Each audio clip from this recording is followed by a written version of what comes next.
So, all right, the three basic tools are morning pages, artist dates, walks, and with this new book, I've added a fourth tool, guidance. So, what is morning pages? What are they? Uh, they are 3 pages of longhand morning writing about absolutely anything. They're about whatever crosses your mind. You do them first thing on awakening, before your defenses are in place, and you are authentic and vulnerable. And what you're doing is you're sending a telegram to the universe that says, this is what I like. This is what I don't like. This is what I want more of. This is what I want less of. And morning pages train you to take risks. They will suggest a risk and you'll think, I can't do that. And then stubbornly, they'll suggest the same risk again. And you'll think, I don't think I could do that. And then finally, they just are driving a hammer home, and you'll say, all right, I'll try.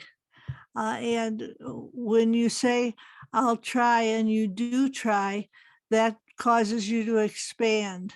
And the risks you dare not take soon become the risks that you have taken. So morning pages are an effective form of meditation, and prayer.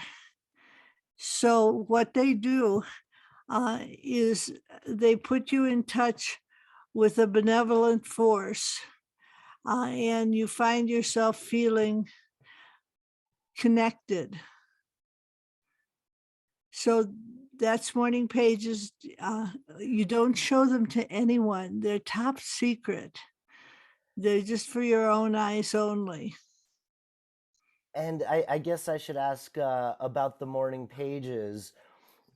Is Can it reveal things in my life that are awry, or can it clue me into something that's not quite right in a relationship? Yes, absolutely. Uh, they puncture denial. So morning pages will tell you, I didn't like the way Fred talked to me yesterday. I forgot to call my sister back. My lover feels distant. And they will clue you in to what's wrong, and they will also point you in a direction of how to fix it.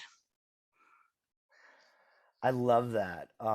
And if you're ready, I think we could talk about the artist date. Is that I think that's the natural order. I think that's a very good order. When I wrote The Artist's Way, I thought there were two tools, morning pages and artist dates. And morning pages are the 3 pages of stream of consciousness writing that you do every day. And an artist date is a once a week expedition to do something playful, to do something that's enchanting and fun. And it has 2 parts, artist, that's you, and date. That's the romantic notion that what we're trying to do with an artist date is to sort of woo ourselves. And my favorite artist date is a visit to a pet store where they have a big bunny named George. And I go into the pet store and I say, can I pet George? And they let me pet George, and George lets me pet him. And I come away enchanted.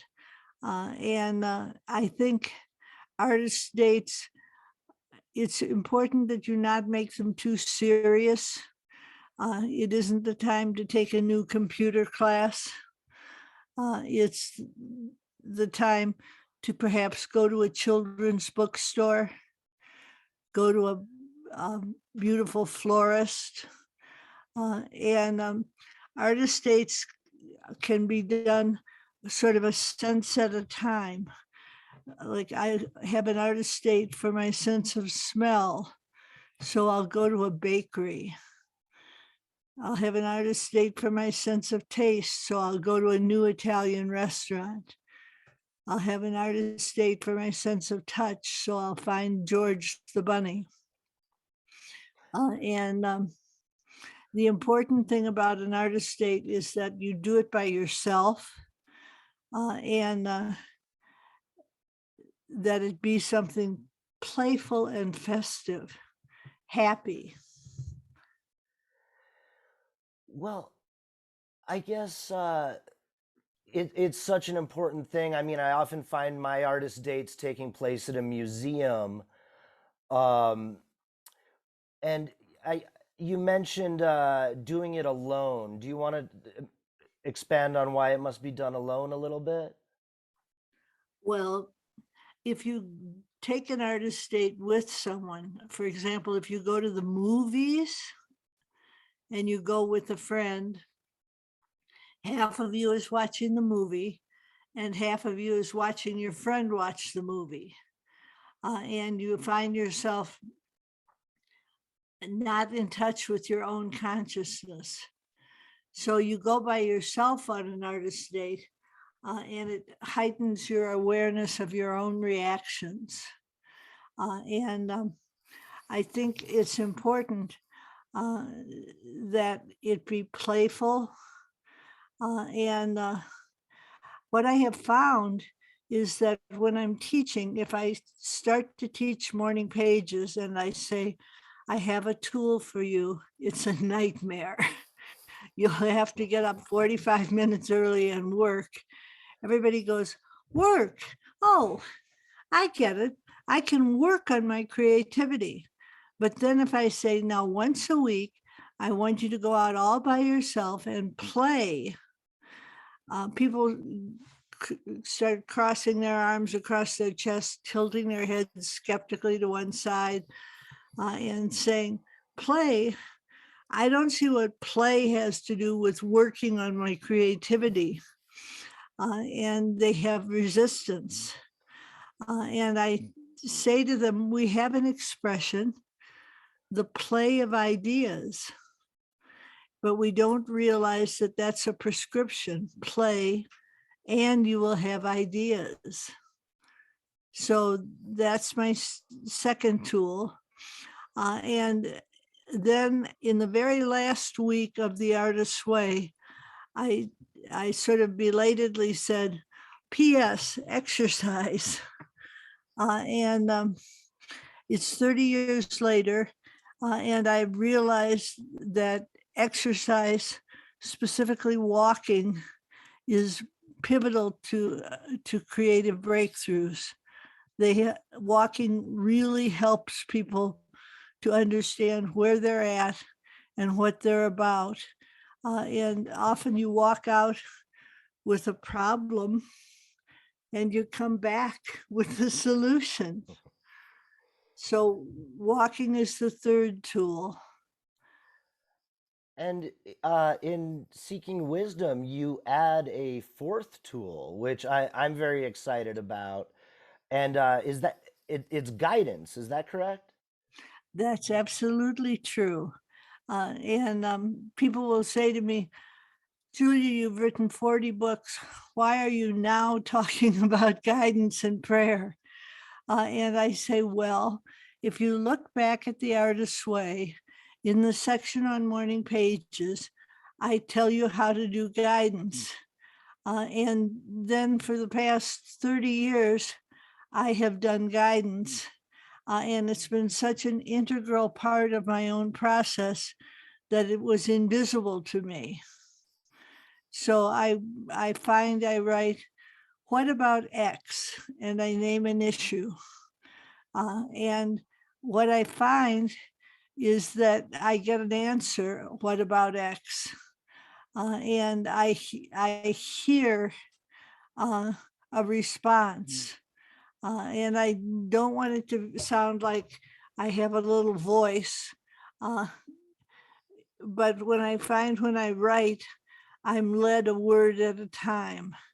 And that guidance doesn't need to be difficult. And you have a wonderful quote by William Blake. It's that he does nothing and the art flows through him. Yes. Now, with guidance, can you also use it to communicate with God and also people in the afterlife? Yes, I think you can. I think guidance, you're listening for what might be called a higher self. And it may be, uh, I found that I asked after a while, well, I'm getting guidance and it's coming from somewhere, but where? Who is it? And I got told, Julia, we are comfortable to remain anonymous. So uh, it doesn't matter if you're hearing from your beloved deceased people, you're hearing from the great creator, you're hearing from angels. Uh, you have a wonderful range of possibilities. And then people say to me, but Julia, what if it's just my imagination? And I find myself saying, well, if it is your imagination is much more benevolent and powerful than you'd previously realized. So I think it's okay if you want to think that the guidance comes from your imagination.